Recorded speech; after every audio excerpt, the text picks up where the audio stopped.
Makarpura police સ્ટેશનમાં એક બળાત્કાર અને પોક્સોનો ગુનો નોંધવામાં આવેલો છે.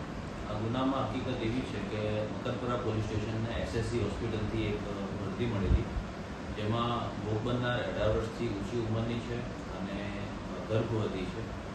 એ બાબતની પોલીસને જાણ થતાં તાત્કાલિક પોલીસ એસએસસી હોસ્પિટલ પહોંચીને ભોગ બનનારની મહિલા અધિકારી દ્વારા પૂછપરછ કરવામાં આવી અને એ બાબતે મકરપુરા પોલીસ સ્ટેશનમાં બળાત્કાર અને પોક્સોનો ગુનો નોંધવામાં આવેલો છે.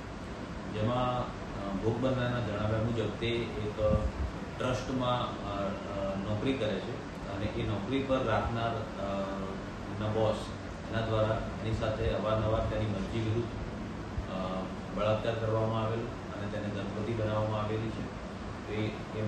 એ જે એમના બોસ છે એ પંકજભાઈ રમેશભાઈ પરમાર, તો આ બાબતે કુલ 2 આરોપીઓની મકરપુરા પોલીસ સ્ટેશન દ્વારા ધરપકડ કરવામાં આવેલી છે. જેમાં ભોગ બનનાર જે જગ્યાએ નોકરી કરે છે એના બોસ પંકજભાઈ રમેશભાઈ પરમાર અને બીજા એમના મિત્ર જતીન ઉર્ફે આદેશ ઈશ્વરભાઈ ગોહિલ, આ બંને આરોપીઓની મકરપુરા પોલીસ દ્વારા તાત્કાલિક ધરપકડ કરવામાં આવેલી છે અને હાલ ગુનાની તપાસ ચાલુ છે.